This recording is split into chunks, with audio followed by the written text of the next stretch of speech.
जब से बेटे की शादी हुई है सब कुछ उलट पुलट सा हो गया है।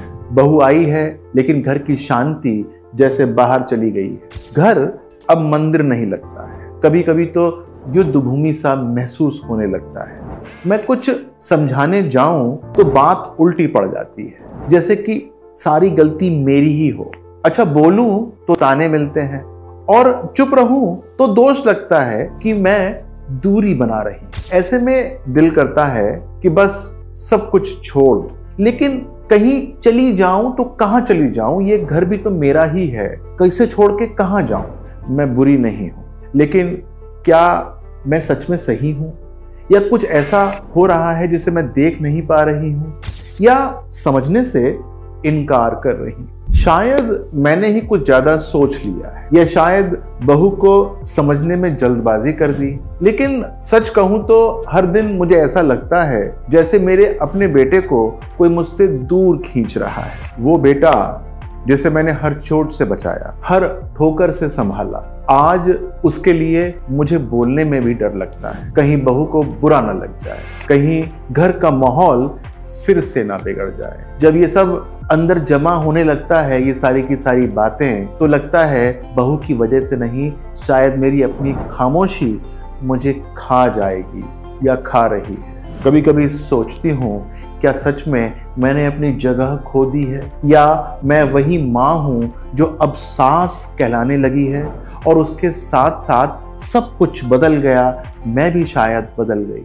बहू आ गई है पर साथ में आया है एक सवाल, क्या मैं अब इस घर में वही रह गई हूँ जो पहले थी? लेकिन फिर कभी कभी सोचती हूँ जैसे मैं अपने आप को खोया हुआ महसूस कर रही हूँ, क्या बहू भी ऐसा कुछ महसूस तो नहीं कर रही होगी? उसने भी तो अपना घर छोड़ा है, अपने माँ बाप, भाई बहन, सहेलियां, सब कुछ तो वो छोड़ के आई है। उसके लिए भी तो एक नया माहौल, नए चेहरे और नए नियम में खुद को डालने की कोशिश जारी होगी उसके अंदर। क्या वो हर दिन खुद को साबित करने की जद्दोजहद में उलझी नहीं होगी? शायद मैंने ये सोच लिया कि जिस तरह मैंने अपनी सास को सहा वैसे ही मेरी बहू को भी निभाना चाहिए मुझको। पर क्या ये सही है? क्या इतिहास को दोहराना परंपरा निभाना कहलाता है या फिर जुल्म को विरासत बना देना? अगर आप भी ऐसी किसी उधेड़-बुन में हैं तो ये शायद एपिसोड सिर्फ आपके लिए ही मैंने बनाया है। यहाँ पर ना कोई दोषी है ना कोई पीड़ित है, बस कुछ अधूरी सी समझ है जिसे मिलजुल कर ही पूरा करना है। आइए बात करते हैं। मैं जानता हूं आपने ये सब सुना, महसूस किया है, शायद अपने भीतर कुछ टूटा भी है आपका, लेकिन अब जरूरत है अपने भीतर के डर को प्रेम में बदलने की, अपनी भूमिका को समझने की, साथ साथ उसको सार्थक रूप से निभाने की। तो कुछ बातें मैं आपको बताने जा रहा हूं, ध्यान रखिएगा। पहली बात, बहू आपकी प्रतियोगी नहीं है, वो आपके बेटे की जीवन साथी है। ये पहली बात है, आपको समझना चाहिए। आपको उसके साथ स्पर्धा नहीं करनी है, आपको उसका साथ देना है। दूसरी बात, हर बात में शिकायतें ढूंढने से रिश्ते नहीं बनते हैं। कभी कभी मौन अपनाना और कभी थोड़ा पीछे हट जाना सबसे बड़ी समझदारी होता है। इस बात को नोट कर लीजिएगा। तीसरी बात, अपने अनुभव बहू पर नहीं थोपिए, बल्कि उसके जरिए उसे संभालिए, उसे सिखाइए नहीं, उसे साथ चलने दीजिए। चौथी बात, अगर आपने अपनी सास के व्यवहार को चुपचाप सहा था तो कृपया वही दुख अब बहू को मत दीजिए।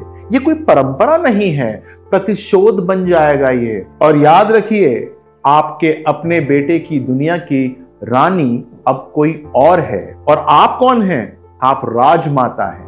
आपकी गरिमा अब उस मार्गदर्शन में है जो आदमी कम बोलता है, लेकिन जब बोलता है तो पूरा परिवार सुनता है। देखिए, अगर आपने अपनी जगह नहीं बदली तो बहू को अपनी जगह बनाने का मौका फिर कैसे मिलेगा? और हाँ, एक गलती कभी मत कीजिएगा कि बहू आपकी बेटी है।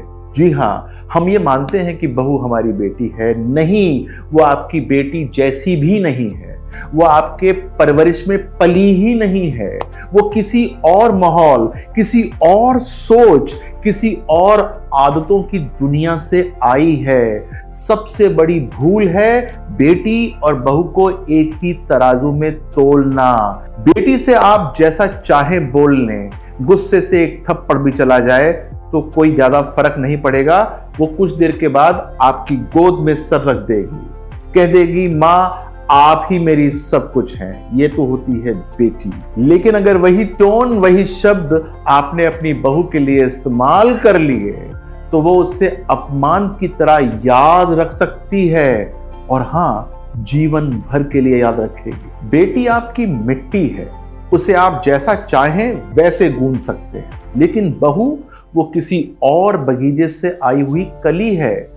उसके रंग, उसकी खुशबू, उसकी आदतें सब अलग होंगी। अगर उसे आपका माहौल रास आ गया तो वो उस कली से फूल बन सकती है जो पूरे के पूरे घर को महका देगी। लेकिन अगर आपने उसकी जड़ों को ही झकझोर दिया तो वो कभी नहीं खिल पाएगी। इस बात को ध्यान रख लीजिएगा। आपके घर के तौर तरीके, आपकी सुबह, आपके नियम, आपके परिवार की परंपराएं, सब कुछ उसके लिए नया है, दूसरा है, और हो सकता है उसे आपके तरीके पसंद ही ना आए, या शायद वो उन्हें अपनाने में समय लगा ले। तो क्या आप उसे गलत ठहरा देंगी या फिर रिश्ते को समय देकर उसके साथ एक नया संतुलन बनाने की चेष्टा करेंगी? देखिए, एक बात को याद रखिए, रिश्ते सिर्फ वर्तमान में नहीं होते, वे कर्मों से जुड़े होते हैं। बहू और आप दोनों ही अपने अपने कर्मों की गठरी लेकर इस रिश्ते के अंदर आई हैं। कभी ये रिश्ते पुराने जन्म से अधूरे रह जाते हैं तो कभी कोई सीख बीच में ही छूट जाती है।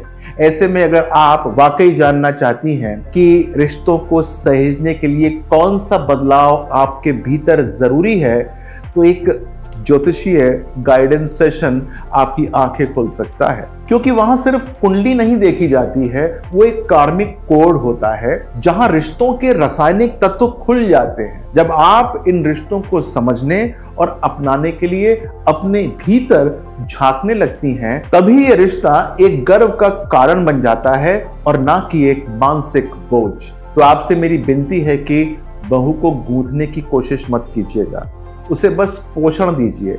जैसे दूध, पानी और प्यार मिलता है, तभी वो अपना रंग भी लेकर आएगी और आपकी छाया में खिलने लग जाएगी।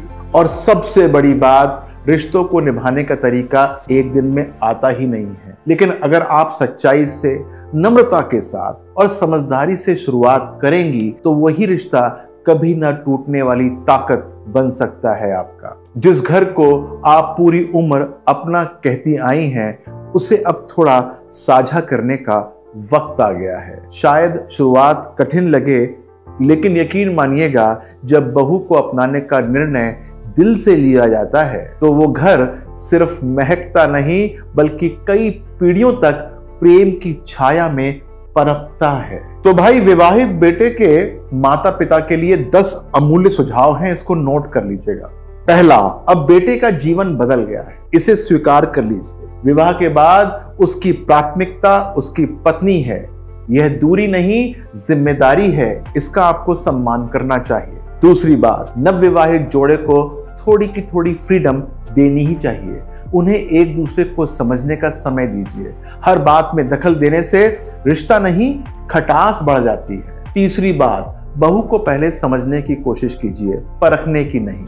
वो एक नई जगह, एक नए माहौल में आई है, उसे धीरे धीरे अपनाइए, स्नेह से परिचय कराइए। चौथी बात, बेटी और बहू में फर्क समझिए। बेटी बनाना एक लक्ष्य हो सकता है, लेकिन उसके लिए प्यार, समय और सम्मान की जरूरत होती है। पांचवी बात, अपेक्षाएं यथार्थवादी रखिए। हर बहू खाना बनाए या घर संभाले, ये जरूरी नहीं है कि उसको आता हो। उसे सिखाइए नहीं, उसके साथ चलिए। छठी बात, बेटे को बीच का पुल मत बनाइए। अगर कुछ कहना है तो बहू से कहिए। बेटे को मानसिक तनाव देने से दूरियां ही बढ़ जाएंगी। सातवीं बात, घर की पुरानी परंपराएं जरूरत पड़ने पर ढीली कर दीजिए। हर पीढ़ी की सोच अलग होती है, बहू अगर कुछ नया करना चाहे तो उसको रोकिए मत। 8वीं बात, अपने समय, अपनी सेहत और मन स्थिति पर ध्यान दीजिए। अब जब बेटे की दुनिया बदल ही गई है तो अपने लिए भी कुछ नया सोचिए।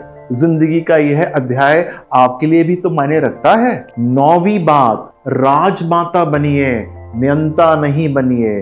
हस्तक्षेप कम कीजिए, मार्गदर्शन दीजिए। आपकी गरिमा अब सलाह में है, आदेश में नहीं।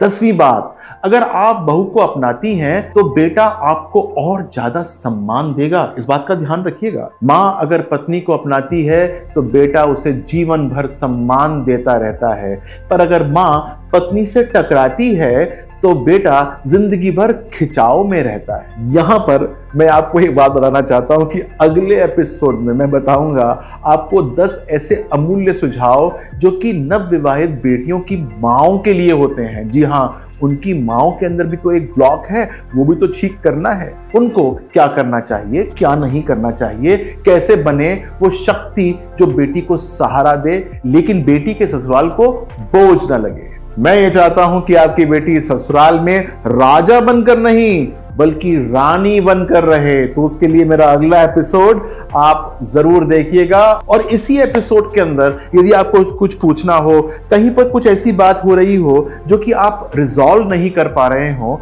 तो मैं तो कुंडली देखता ही देखता हूं। कुंडली देख के बता दूंगा कि भाई ये काम करना चाहिए, ऐसे करना चाहिए, ऐसे ठीक हो जाएगा।